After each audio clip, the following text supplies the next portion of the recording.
Oke. Selamat malam, Jo. Saya Malam, panggil, Om Irianto. iya, saya panggil Jody aja ya. Boleh. Oke, sekarang usia Jody berapa nih? 15 tahun, Om Irianto. 15 tahun, luar biasa. Oke, boleh ceritain singkat latar belakang Jody dari mulai sebelum seperti sekarang, seperti apa ceritanya? Oke, singkatnya gini. Dulu waktu saya masih kecil, saya sempat jadi waktu saya masih dalam perut mama saya gitu kan, saya sempat mengalami kekurangan oksigen atau saya keracunan air ketuban mama. Oke. Akibatnya pada saat saya lahir, dokter bilang kalau saya memiliki satu gangguan penglihatan yang namanya low vision. Nah, kalau dalam bahasa kedokterannya kita sebut nistagmus gitu kan. Cuma emang orang tua awal-awal nggak percaya. Akhirnya saya sekitar umur 2 tahun kalau nggak salah, saya di MRI. Tahu ya Pak Irianto ya, MRI ya? Iya, di scan gitu ya. MRI. Ya betul, saya di MRI gitu kan, saya dites gitu, saya dicek nih, ini penyakitnya apa gitu kan. Nah akhirnya dokternya bilang, pada saat hasilnya keluar dokternya bilang, ini anak hidupnya tinggal 6 bulan lagi gitu kan. Saya kaget loh, orang tua saya kaget dong, ini gila anak tinggal 6 bulan lagi gitu kan. Cuman emang puji Tuhan, ternyata malah 6 bulan setelah kejadian itu malah saya semakin membaik kondisinya. Oke. Cuma sebenarnya masalah terbesar saya bukan dari sana Pak Irianto. Masalah terbesar saya itu pada saat saya mulai masuk ke sekolah. Saya ingin waktu saya masih TK, bukan hanya teman-teman saya aja yang bully saya, tapi guru-guru saya juga bully saya secara tidak langsung. Oh gitu. Salah satu kasus yang pernah saya alami, saya tidak diberikan kesempatan untuk mimpin doa di kelas. Padahal semua teman-teman saya, 90 orang diberikan kesempatan untuk mimpin doa di kelas. Hanya saya doang yang waktu itu nggak dikasih. Jadi waktu saya marah gitu kan, buset deh, ini orang cacat aja maksudnya masih bisa mimpin doa, masa saya yang cuma begini doang aja nggak bisa mimpin doa gitu kan, masalah di penglihatan mata. Nah cuman akhirnya masalah terbesar saya ya bukan di sana. Masalah terbesar saya itu pada saat saya masuk ke sekolah dasar atau SD. Kebetulan salah satu psikolog pernah ada yang bilang kalau orang atau anak low vision seperti saya itu kelas 5 SD atau kelas 4 SD atau sekitar umur 10 tahun, itu adalah masa-masa di mana mereka akan mengalami yang namanya mental down. Mereka akan mengalami yang namanya depresi, penyendiri, pemalu, dan masalah-masalah lainnya. Dan ternyata itulah juga yang saya alami waktu itu Pak Irianto. Saya waktu itu mulai pemalu, penyendiri, saya mulai jadi nggak demen bergaul. Dan itu mengakibatkan bukan hanya sekedar ke hidup saya sendiri, tapi itu mengakibatkan ke pelajaran saya. Pelajaran saya dulu mulai dari kelas 1 sampai kelas 4, saya mungkin bisa dapat nilai 8, 9, 10, 8, 9, 10. Tapi pertama kalinya saya di kelas 5 bisa dapat nilai 5,5. Saya mulai dapat banyak masalah di situ. Cuma ya begitu Tuhan, karena orang tua saya adalah seorang hipnoterapis, orang tua saya adalah seorang pakar parenting juga. Lalu memang adalah bukan praktisi NLP, pernah belajar tentang dunia NLP juga. Jadinya saya diterapi, saya banyak dipertemukan dengan orang-orang hebat juga di sana. Saya mulai bertemu dengan Pak Tung di Semoringin. Saya bertemu dengan Pak Masino Cambe, pakar internet marketing di Indonesia. Saya mulai banyak belajar dari mereka. Dan puji Tuhan, kelas 6 SD saya bisa dapat nilai UN tertinggi di kelas. Wow, luar biasa. Nah, bukan masalah utamanya. Ceritanya nggak hanya stop di situ. Saya mulai lebih breakthrough itu pada saat saya mulai masuk SMP kelas 1. Di sana saya mulai lebih banyak kenal dengan dunia bisnis, dengan dunia internet marketing gitu kan. Saya mulai tertarik dengan dunia pembicara, training, coaching, dengan dunia consulting. Saya mulai belajar banyak sana. Salah satunya juga guru-guru yang sudah banyak membuat saya bisa sampai saat ini ya. Kalau dalam dunia training saya pernah bertemu juga dengan Pak Bong Chandra, saya pernah belajar juga dengan Pak Iheskel Zebua dan teman-teman lainnya. Saya mulai banyak belajar dengan mereka. Dan saya juga dulu mulai sering-sering ada webinar-webinar gratis untuk membangun branding saya. Saya mulai sering mengadakan seminar-seminar murah. Salah satunya juga yang belum lama ini terjadi, saya pernah bikin seminar dengan owner TX Travel. Pak Irianto tahu? Iya, TX Travel. Iya, TX Travel, Pak Anton Teddy ya. Iya. Saya mulai ada sering bermain dengan mereka dan saya mulai aktif dalam dunia training sampai hari ini. Oke.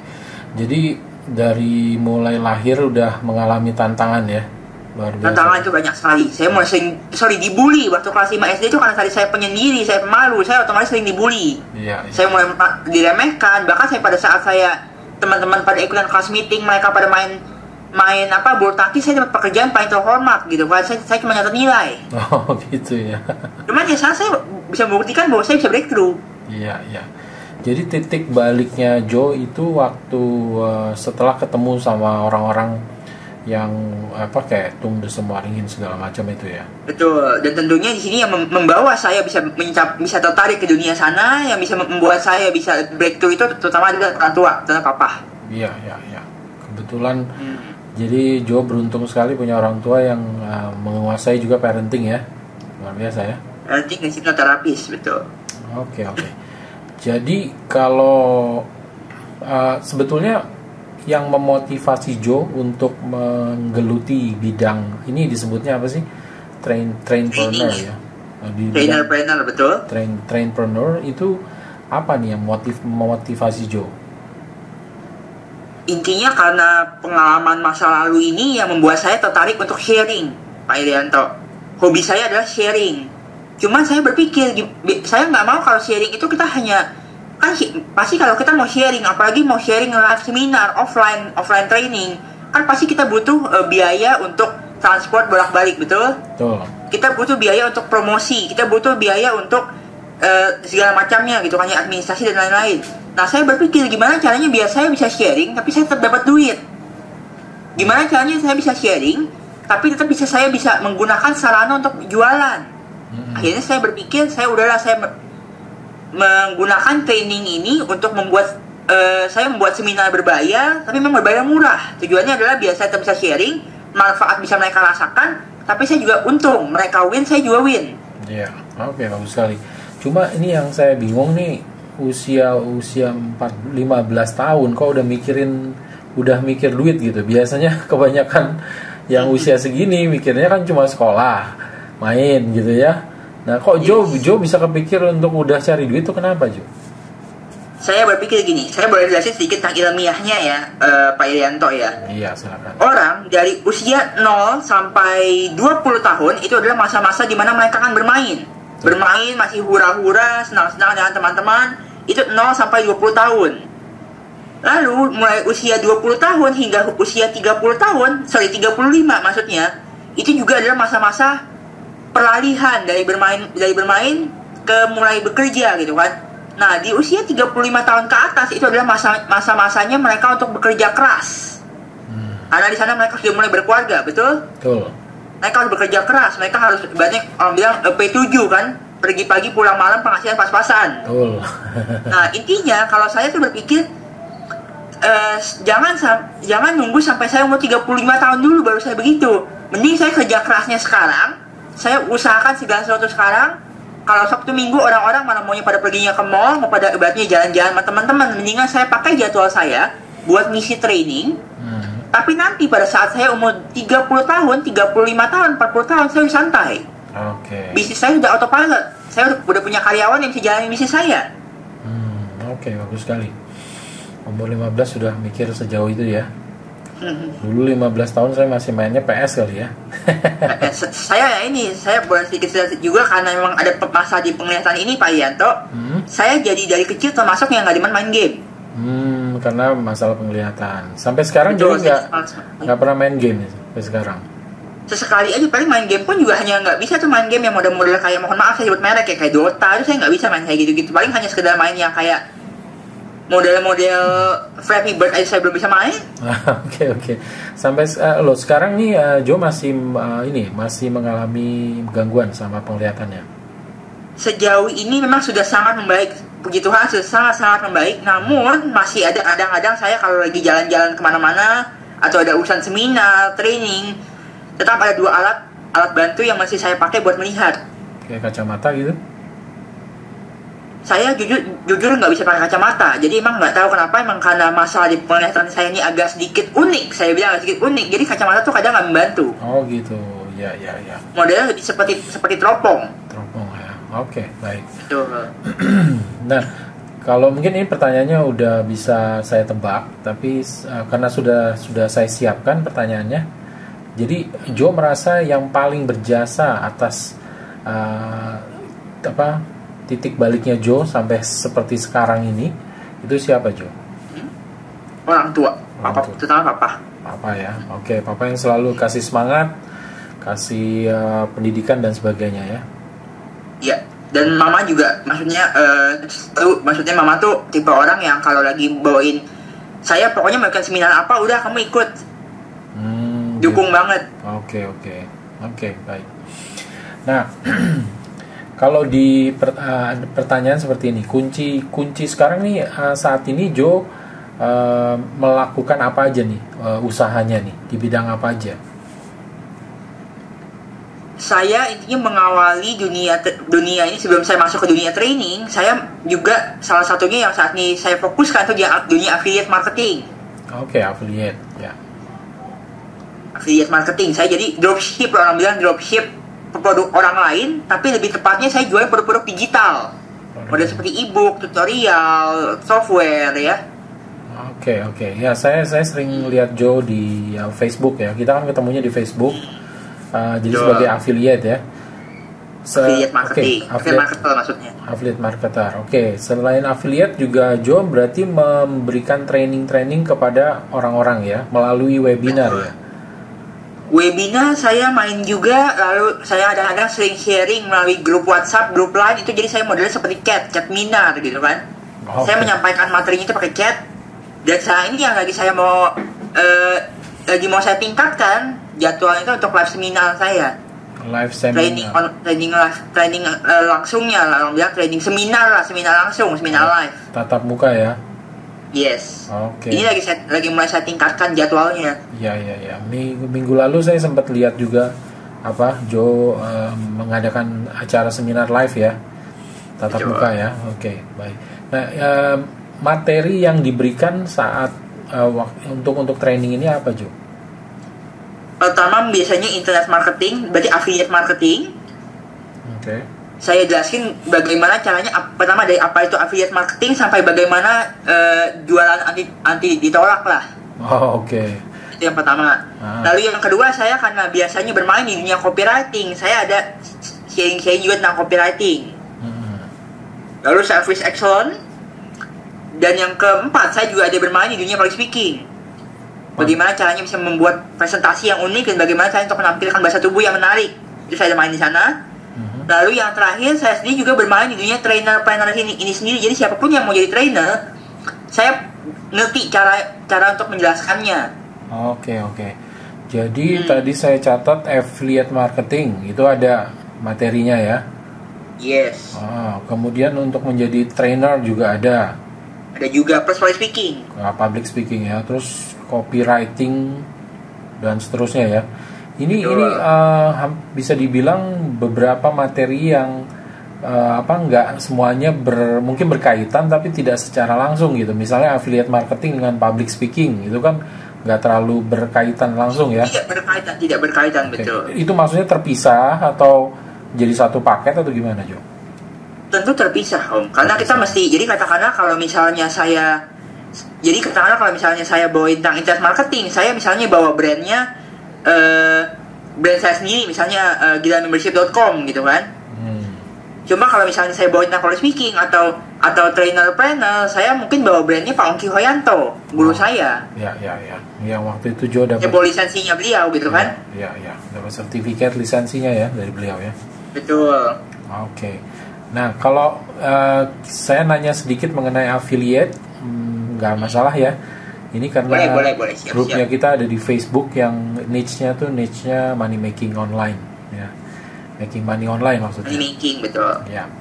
Nah, kalau affiliate marketing itu menurut Joe yang kunci sukses seorang affiliate itu di bagian apa, Joe?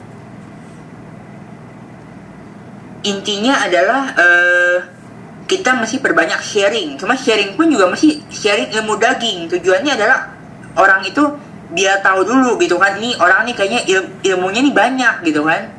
Oke. Jadi kalau mereka ilmunya banyak, otomatis juga kalau saya sarankan kalau kita misalnya katakanlah saya sharing tentang esensi menjual gitu kan, saya menjual esensi menjual. Ini materi saya nih tentang esensi menjual, saya sharingkan di Facebook tentang esensi menjual. Nah produknya saya itu ya kalau bisa berhubungan dengan misalnya sales mastery, sales warrior, yang hubungannya dengan sales dan marketing. Oke. Jadi itu sih pertama. Gitu ya. Lalu yang kedua saya tambahin sedikit, untuk sharingnya polanya adalah 4 kali sharing per 1 kali jualan dalam seminggu. Oke. Jadi sharing 4 kali, 4 kali, 1 kalinya sharing 1 kali jualan. Nah, media yang Joe biasanya sering pakai apa nih untuk berkomunikasi dengan prospek? Pertama saya boleh bilang 75% saya pakai Facebook. Oke. Lalu sisanya saya mungkin menggunakan WhatsApp, saya menggunakan Line, saya pakai BBM kadang-kadang. Oke. Dan email pun juga bisa aja, email apa webmail ya, bilang web email ya. Iya. Saya masih pakai juga. Oke, jadi yang pemirsa terbanyak dari Facebook ya? Facebook, betul. Oke, Joe ada bikin grup juga atau gimana? Facebook grup? Saya ada grup namanya Kitab Suci Internet Marketing. Dulu ini jadi grup ini saya buka untuk orang-orang yang membeli ebook saya yang berjudul Kitab Suci dari Kitab Suci Internet Marketing. Oke. Nah, ebook ini dulu saya jual secara sukarela. Dan puji Tuhan saya member grupnya ini udah lebih dari 200, sudah hampir 300-an. Oke, luar biasa. Dan saya masih aktif di sana. Iya. Nah, sharing ini tadi 4 kali sharing, 1 kali jualan, itu kan maksudnya tujuannya adalah untuk mengumpulkan massa dulu ya, mengumpulkan. Betul. Kalau Empu Semprul bilang tribes ya. Tribes, betul. Oke. Nah, pasti berbanding lurus ya, makin banyak jumlah pemirsa, semakin besar juga penghasilan kita dari affiliate. Prospek, betul ya. Oke, nah. Terus kunci atau apa nih secret sauce-nya Jordi dalam mengumpulkan massa ini sampai 200-300 itu seperti apa, Jo? Yang apakah sharing-sharing aja atau gimana? Sharing juga kan membutuhkan pemirsa gitu. Pemirsa, betul. Ya, nah intinya kalau kita lagi mau sharing, kita mesti tekankan apa yang menjadi kekuatan dari diri kita sendiri. Contoh kalau kayak saya, misalnya saya nih anak umur 15 tahun tapi saya baru menjadi seorang trainer. Nah ini kekuatan saya. Iya. Saya bilang kalau ke publik tiap kali saya jualan, saya bilang saya nih anak kecil gitu. Anak kecil aja bisa melakukan hal ini, masa lu enggak gitu kan? Iya bagus. Ini jadi kekuatan saya. Nah kalau Anda mungkin beberapa yang masih mungkin udah dewasa atau gimana, mungkin bingung gitu gimana caranya biar saya bisa nunjukin kekuatan. Nah itu bisa aja, contoh katakanlah kayak gini, saya boleh cerita sedikit tentang kisahnya beberapa teman-teman motivator seperti Pak Yehezkiel Zebua, seperti Pak Bong Chandra. Di awal-awal mereka selalu menekankan bahwa ini loh, saya tuh anak desa, saya tuh anak yang bukan anak desa, maksudnya saya anak yang tidak berkecukupan lah. Maksudnya dulu aja seingat saya Pak Yehezkiel sampai minjem duit sana sini gitu kan untuk belajar. Tapi dia bisa membuktikan bahwa dia sukses. Nah kalau saya aja bisa, kenapa Anda tidak? Oke. Jadi kita menonjolkan kemampuan atau orang bilang yang menjadi keunggulan lah dari kita. Iya. Jadi masing-masing kita perlu menetapkan namanya mungkin keunikan dari kita itu apa ya? Betul. Poin jual kita di mana gitu. Kalau Jody kebetulan usianya memang sangat muda ya. Oke. Nah ini kembali soal traffic tadi ya. Waktu kita mau sharing, kalau nggak ada pemirsanya kan percuma kan? Kita sharing-sharing yang dengar cuma 5-6 orang kan sulit ya. Nah, kalau Jody gimana untuk mendapatkan banyak pemirsa itu melalui media apa atau dengan cara apa gitu? Salah satunya sebenarnya kuncinya adalah di headline. Jadi kalau kita ingin sharing sekalipun, headline-nya tetap masih unik gitu, orang bilang. Karena kan orang itu hanya baca headline 3 detik pertama. Setelah 3 detik pertama mereka akan kalau mereka kira-kira kayak headline-nya nggak menarik, mereka nggak akan lanjut baca, betul? Iya, betul. Tapi kalau mereka dari 3 detik pertamanya jadinya udah wow, saya tertarik nih, udah mereka akan baca. Nah biasanya kalau saya boleh sarankan, terutama untuk yang bermain di dunia training, headline yang menarik itu adalah headline yang berhubungan dengan duit. Oke. Contoh misalnya kayak gini, mau dapat uang 5 juta hingga 5 juta dalam 2 hari, udah mata melek semua. Iya, betul. Saya melihat orang itu kalau mulai berhubungan dengan duit, ya udah gitu kan. Sebenarnya menurut saya ada yang bilang kan, kayaknya headline kamu kok terlalu bombastis. Menurut saya itu ya, it's okay gitu kan. Selama isi yang kita sampaikan itu masih masuk akal. Iya, masih relevan ya. Masih relevan. Oke, good. Jadi Joe menggunakan yang utama adalah Facebook ya, buat Facebook group juga. 50% di Facebook. Oke. Sudah mulai sekarang grupnya membernya udah mulai 200 sampai 300-an orang ya. Betul. Oke.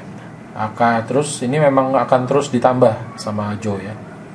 Yes, akan terus ditambah. Dengan cara itu tadi ya, memberikan konten berkualitas ya, dari sharing-sharing. Konten berkualitas, yes. Baik. Nah, terus cita-cita Jody yang jangka pendek dulu nih, apa nih jangka pendeknya? Seperti tadi yang saya tulis salah satunya di status Facebook saya. Iya. Saya ingin untuk tahun 2016 dan tahun 2017 ini saya bisa berkesempatan satu stage atau satu panggung dengan 8 pembicara luar biasa di Indonesia. 8 orang ya. 8 orang yang menurut saya ini pembicara senior lah. Ya, yang sudah punya nama ya. Hmm. Kenapa Jody pengen satu panggung dengan mereka? Oke, kalau saya boleh ceritakan sedikit, dalam dunia trainer-planner itu ada yang namanya self mastery, yaitu bagaimana caranya kita untuk bisa dikenal oleh publik. Ya. Kalau kita adalah seorang motivator, seorang trainer gitu kan. Ya. Sebenarnya ada 3 cara. Yang cara pertama adalah cara kita orang bilang ngebonceng orang lain. Ya. Yang kedua adalah kita nulis buku, dan yang ketiga kita adalah kita bisa orang bilang teknik hajar bleh, nggak dibayar nggak apa, yang penting ngajar. Nah, cuman saya nggak mau pakai 2 cara terakhir ini. Saya mau pakai cara pertama dulu. Saya mau pakai cara ngebonceng orang lain yang udah punya nama gitu kan. Dan nanti saya boleh cerita sedikit, waktu pertama kali Miss Meridiana datang ke Indonesia setelah pulang dari Singapura, seminarnya Miss Mary itu selalu ada hubungannya dengan, misalnya katakan lagi di banner seminarnya, hari ini Pak Tung Semua Dingin bersama dengan Meridiana, besok Pak James Kui dengan Miss Meridiana, besoknya Pak Andre Wongso dengan Miss Meridiana. Tujuannya apa? Jadi kalau kita bisa bilang ke publik, saya pernah loh satu stage dengan Pak Tung Semua Dingin, saya pernah loh satu stage dengan Pak Jamil Azaini, saya pernah loh satu stage dengan Pak Andre Wongso gitu kan. Iya. Ini menjadi malah mempercepat menurut saya. Iya. Jadi Jody, karena nggak tahu untuk bisa satu stage dengan mereka itu kan susahnya minta ampun. Iya, nggak sembarangan orang ya. Nggak sembarangan gitu kan. Iya. Jadi Jody menggunakan leverage atau daya ungkit orang-orang yang udah punya nama ini. Oke, very good. Yes. Bagus banget. Nah, kalau di ini apa sih namanya, kunci kesuksesan untuk lebih cepat yaitu dengan menggunakan daya ungkit tadi. Itu kalau kita terapkan ke affiliate marketing bisa nggak, Jo? Terapkan ini affiliate marketing ya. Ya, affiliate marketing misalnya pemula nih, dia belum punya member group atau siapapun, maksudnya belum punya pemirsa ya, belum punya traffic. Supaya dia bisa dalam waktu singkat gitu menggunakan leverage atau daya ungkit orang-orang yang udah punya nama sehingga dia bisa cepat punya pemirsa. Itu gimana, Jo? Bisa nggak kira-kira? Salah satunya yang pernah saya ingat, ini kasusnya gini, ini saya boleh ambil studi kasus langsung ya? Iya, silakan. Mas Irianto tahu Mas Aditya Alifianto? Iya, kenal. Ya, dapat duit dari Twitter itu pertama kali yang launching di ratakan.com. Iya, betul. Memang saya tahu kalau dalam dunia product creation atau dalam dunia affiliate marketing, saya main duluan dibandingin Mas Aditya. Betul. Gitu kan. Cuman karena Mas Aditya di sini dia pakai namanya, dia jadi berarti launching produk itu diratakan, dan ratakan sudah memiliki brand image yang cukup besar di depan publik, otomatis Mas Aditya kan cepat banget terkenalnya.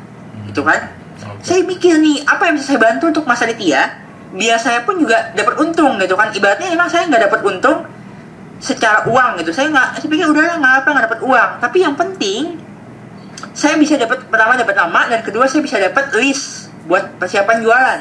Iya.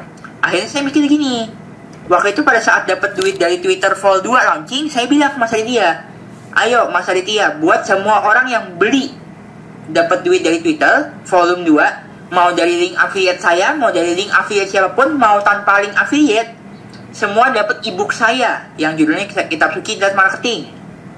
Dan Oke. itu kemarin lumayan banyak ya mas yang ambil. Tapi memang setelah itu saya mulai dapat banyak list. Oke. Ada yang setelah beli itu mulai masuk list saya, pernah 3 kali beli produk, 4 kali beli produk. Oke, bagus sekali. Lumayan juga. Iya, iya, itu juga menggunakan leverage ya. Leverage, Oke. iya. Oke, bagus sekali. Oke, baik Jo. Mungkin ini sudah 30 menit kita bicara. Kita mungkin habiskan saat ini sementara. Nanti di lain kesempatan begitu Jordi ada waktu, saya siapkan lagi pertanyaan-pertanyaan yang lebih dahsyat lagi ya untuk dijawab sama Jordi. Siap. Terutama saya lagi mempersiapkan untuk materi apa yang grup-grup yang saya punya ini, member grup yang saya kelola, itu ingin tanyakan sama Jordi ya. Jadi Boleh. ini pertanyaan, kalau sekarang 5 pertanyaan dari saya, ini nanti 5 pertanyaan dari member grup yang saya kelola. Kalau nanti mau pakai sistem webinar juga saya mah siap-siap aja lah Om. Oke, webinar gitu ya, boleh. Webinar saya ayo. Oke. Webinar pakai apa? Any meeting, go to meeting, atau go to webinar? Saya mohon maaf kalau sebut brand ya. Saya kurang setuju sebenarnya pakai go to webinar atau go to meeting. Saya pernah pakai itu, tapi memang pertama saya bilang harganya tuh mahal. Iya. Dan yang kedua repot. Jadi kalau orang bukannya buat kitanya, tapi ibaratnya kalau orang lain mau ngakses masuk ke dalam roomnya itu repot. Repot ya. Jadi Banyak mesti nginstall app ini, nginstall app itu. Nah, saya berpikir mendingan pakai webinar jam. webinar apa? Jam webinar JAM, webinar itu jam. dari Google ya kalau nggak salah ya. Bukan, webinar jam itu punya Mike Filsame. Oke, itu free, nggak perlu Itu harus bayar, 1 tahun $400. Maksudnya pemirsanya sih nggak usah bayar ya? Oh, pemirsa nggak, sebenarnya gini, kalau saya boleh jelasin sedikit, webinar itu ada 3 Om, ya kan? Pertama itu kan webinar yang tujuannya kita untuk menjual barang. Ini biasanya kita buat free, gitu kan? Ya. Lalu yang kedua, tujuan webinarnya ini adalah kita biar bisa menarik lead generation lah, bisa narik list gitu kan? Ya. Dan yang ketiga adalah webinar seperti yang sering dilakukan oleh Mas Dewa. Dia mengundang pembicara untuk ngisi ilmu daging, tapi orang kalau mau masuk mesti bayar. Nah, itu tergantung tujuannya apa. Oh iya. Maksudnya webinar jam-nya, kalau kita nanti menggunakan webinar jam, tentunya ya kita pengelolanya yang membayar untuk Betul, kita yang menjadi pembicara itu yang ya. admin itu yang mesti bayar. Iya. Kalau pemirsa untuk masuknya tergantung nanti ya. Kita mau set bayar atau apa, mau kasih charge tiket atau enggak gitu ya. Iya betul, siap begitu sih kurang lebihnya. Ya. Ini web base ya berarti ya. Web base. Ya. Oke. Cukup ringan ya berarti. Memang kayaknya itu kebanyakan pakainya web jam ya. Webinar jam, iya, saya pernah kayak Pak Andri Salim, lalu Pak Yeskiel Sibo tuh mereka pakai selalu webinar jam. Iya, rata-rata begitu. Pak Dini Santoso, Pak Roni Efra Harjo semua pakai ini. Gitu ya, memang nggak ribet ya. Kalau pemirsa untuk masuk nggak perlu install gitu. Nggak perlu. Dia cukup klik link aja langsung masuk ke webinar. Yes. Oke. Lalu di kitanya sebagai admin juga murah, itu cuma $400 Pak Irianto. Kalau kita main di GoToWebinar setahun bisa $3.000 kali. Gitu ya. $400 setahun apa $400.000? $400 setahun. Oh, $400. Bahkan ada lagi yang lebih murah, namanya run webinar itu cuma 1,5 juta kalau nggak salah. Oh gitu. Setahun. Oke. Sip kalau gitu. Sip. Oke Jody, terima kasih banyak waktunya hari ini. Ini nanti saya akan share ke grup member dan saya akan berikan pertanyaan lagi kalau mereka ada pertanyaan-pertanyaan lanjutan ya ke Jody ya. Siap. Oke, baik Jo, thank you very much. Thank you. Sampai kita ngomong-ngomong lagi melalui Skype. Siap. Oke. Sip. Have a nice dream. Udah malam nih. Thank you. Thank you.